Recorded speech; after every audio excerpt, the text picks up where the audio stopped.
दोस्तों इमेजिन करो, आप अपने फेवरेट कपड़े खरीद रहे हैं, अपने फेवरेट रेस्टोरेंट में खा रहे हैं, अपनी फेवरेट कार चला रहे हैं, हर महीने वैकेशन पर जा रहे हैं, लेकिन फिर भी आपके पैसे खत्म ही नहीं हो रहे बल्कि बढ़ते जा रहे हैं। आई नो आप यही बोलेंगे कि ऐसा कभी नहीं हो सकता, ये इम्पॉसिबल है वगैरह वगैरह।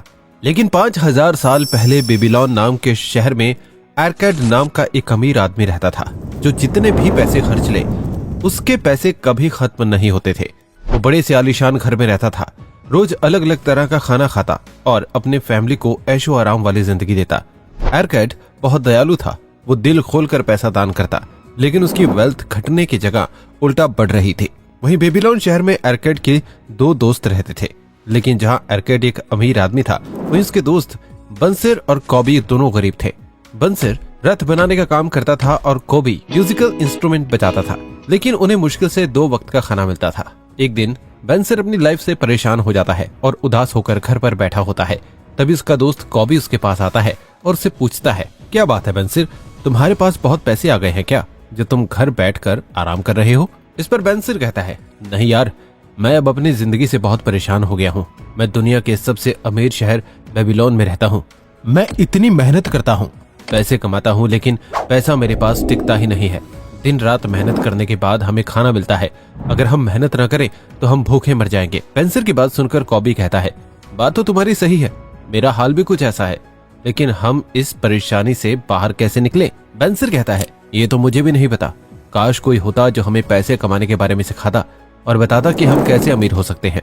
फिर कॉबी कहता है, तुम्हें एरकैड याद है? वो भी तो पहले हमारी तरह ही गरीब था और बचपन में हमारे साथ ही पढ़ता था, लेकिन अब वो बेबीलोन का सबसे अमीर आदमी बन गया है। क्यों ना हम अपने इस सवाल का जवाब उसी से मांगे। मैंने सुना है वो बहुत अच्छा है, वो सबकी मदद करता है, शायद वो हमारी भी मदद करेगा। बंसिर भी कॉबी की बात मान लेता है और दोनों डिसाइड करते हैं कि दोनों अगले दिन एरकैड के घर पर जाएंगे। अगले दिन बंसिर और कॉबी एरकैड के घर जाते हैं। एरकैड उन दोनों को देखकर काफी खुश हो जाता है और उनसे पूछता है, भाई कैसे हो तुम लोग और कैसे आना हुआ? इस पर बंसिर कहता है, एरकैड, हम दोनों दिन रात काम करते हैं, लेकिन फिर भी गरीब हैं। एक वक्त था जब तुम भी हमारे साथ ही काम करते थे, लेकिन तुम बेबीलोन के सबसे अमीर आदमी कैसे बन गए एरकैड? तुम्हारी किस्मत कैसे चमक गई? तुम्हारी अमीरी का राज क्या है? बंसिर की बात सुनकर एरकैड स्माइल करके कहता है, मैं भी कभी तुम दोनों की तरह था, छोटी सी कमाई और बड़े खर्चे।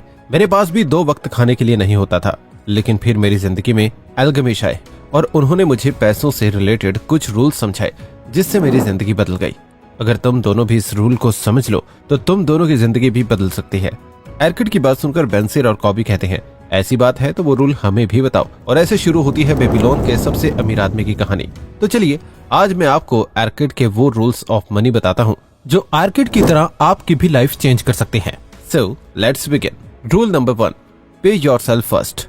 बंसिर कहता है, मैं दिन भर काम करता हूँ पर मेरा पर्स हमेशा खाली रहता है। इस पर एरकैड कहता है कि तुम जो कमाते हो वो सब कुछ खर्च कर देते हो। अगर तुम्हारे पर्स में पैसे बचेंगे ही नहीं तो वो मोटा कैसे होगा?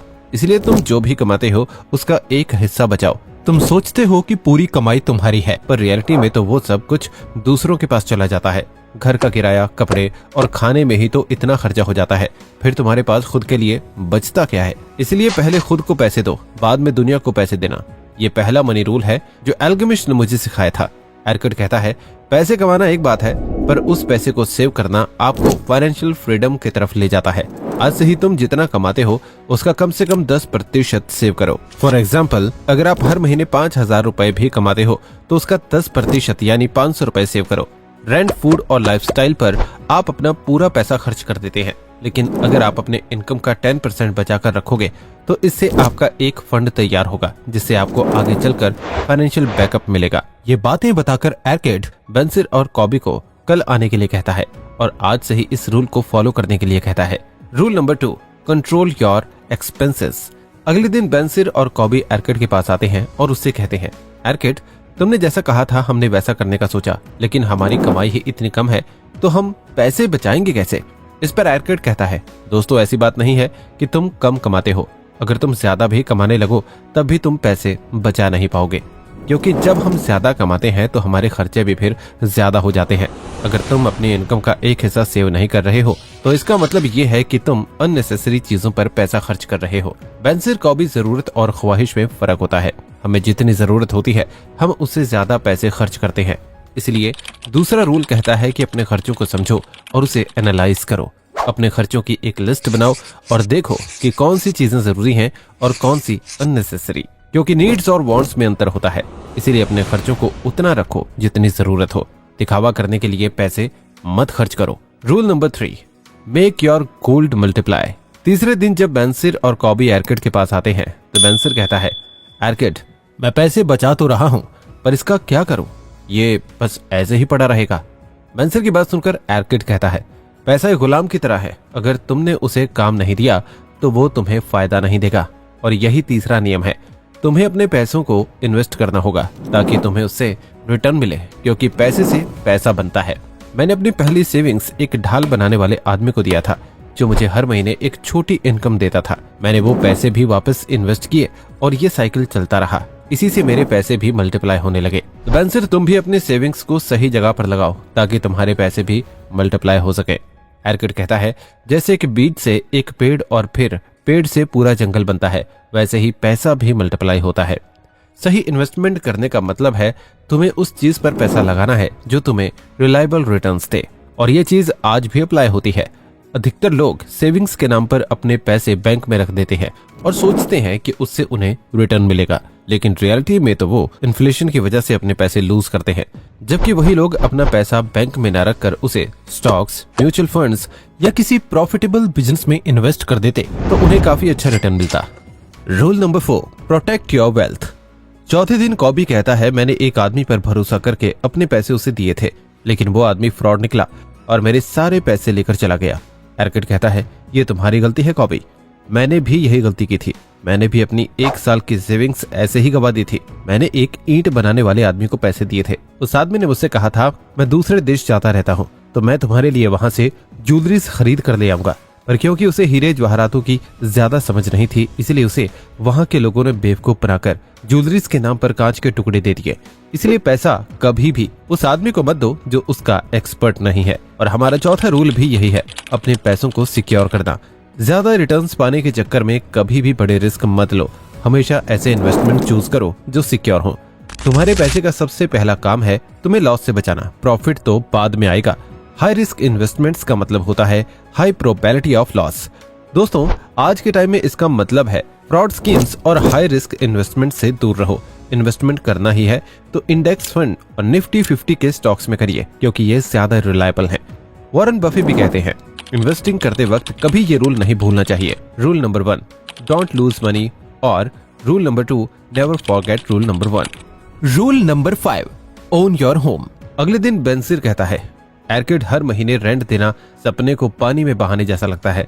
हमारी कमाई का बड़ा हिस्सा तो रेंट देने में ही चला जाता है। कॉबी कहता है, तुम बिल्कुल सही बोल रहे हो बेंसिर, घर का रेंट देने के बाद तो हमारे पास कुछ बचता ही नहीं है। इस पर एरकिड कहता है, तुम दोनों बिल्कुल सही सोच रहे हो। हमारे शहर में ज्यादातर लोग रेंट पर रहते हैं और अपनी कमाई का बड़ा हिस्सा रेंट पर दे देते हैं, लेकिन वो ये नहीं जानते कि रेंट देना एक ऐसे घड़े में पानी भरने जैसा है जिसमें जितना भी पानी भर लो वो कभी भरता नहीं है। जब तुम रेंट पर रहते हो वो पैसा सिर्फ दूसरों की प्रॉपर्टी बनाता है। इसलिए 5वां रूल कहता है, अपने घर के मालिक बनो। अपना घर तुम्हारे लिए एक एसेट बन जाता है जो तुम्हारे वेल्थ को सिक्योर करता है। अपना घर होने का एक फायदा ये भी है कि ये एक एप्रिशिएटिंग एसेट है जिसकी वैल्यू टाइम के साथ बढ़ती है। घर खरीदना आपके फाइनेंशियल स्टेबिलिटी का एक स्ट्रॉन्ग बेस बनाता है। चाहे छोटा हो या बड़ा, आप अपने घर का मालिक जरूर बनो। Rule number 6, increase your ability to earn. आखिरी दिन एरकिड अपने दोस्तों को कहता है, knowledge is the key to wealth. सबसे पावरफुल रूल है, खुद पर इन्वेस्ट करो। अगर तुम चाहते हो कि तुम्हारे बुढ़ापे में तुम्हें किसी पर डिपेंडेंट ना होना पड़े तो अभी से खुद पर काम करो। अगर तुम्हारी सैलरी कम है तो पहले अपने स्किल्स पर काम करो, उसे बेहतर बनाओ। आप अपने आप को इतना वैल्यूएबल बनाओ कि लोग तुम्हें ज्यादा पैसे देने के लिए तैयार हो जाए, क्योंकि अगर आप अपने स्किल को एनहेंस करते हो तो आपकी अर्निंग पोटेंशियल हमेशा बढ़ती रहेगी। फॉर एग्जाम्पल, अगर आप एक मार्केटिंग प्रोफेशनल हो और आप एडवांस्ड मार्केटिंग सर्टिफिकेशंस कर लेते हैं तो आपकी डिमांड और सैलरी दोनों बढ़ेंगी। जो इंसान अपनी वैल्यू बढ़ाता है उसके लिए अपॉर्चुनिटीज खुद ब खुद क्रिएट होती हैं। सेल्फ इन्वेस्टमेंट बेस्ट इन्वेस्टमेंट है। यही आपको सक्सेस की तरफ ले जाता है। Thank you brain grain family. इस वीडियो में बस इतना ही। तो दोस्तों, ये थे वो 6 रूल्स ऑफ मनी जो एक आम आदमी को बेबीलोन का सबसे अमीर आदमी बना गए। अगर आप ये रूल्स अपनी लाइफ में अप्लाई करते हो तो फाइनेंशियल फ्रीडम सपना नहीं बल्कि आपकी रियलिटी बन जाएगी। याद रखिए, वेल्थ बिल्ड करना एक प्रोसेस है जो पेशेंस और डिसिप्लिन मांगता है। आपकी हेल्प के लिए चलो मैं एक बार इन रूल्स को रिपीट कर देता हूँ। Rule number 1, pay yourself first. Rule number 2, control your expenses. Rule number 3, make your gold multiply. Rule number 4, protect your wealth. Rule number 5, own your home. Rule number 6, increase your ability to earn. Comment section में मुझे बताइए कि आपका favourite rule कौन सा है और आप अपने फाइनेंशियल गोल्स अचीव करने के लिए कौन सा रूल फॉलो करेंगे। अगर आपको ये वीडियो पसंद आई तो वीडियो को लाइक और चैनल को सब्सक्राइब करें। और ये बात हमेशा याद रखिए कि पैसा आपका गुलाम है, उसका आपके ऊपर कंट्रोल नहीं होना चाहिए। जल्द ही मिलते हैं एक और शानदार वीडियो के साथ।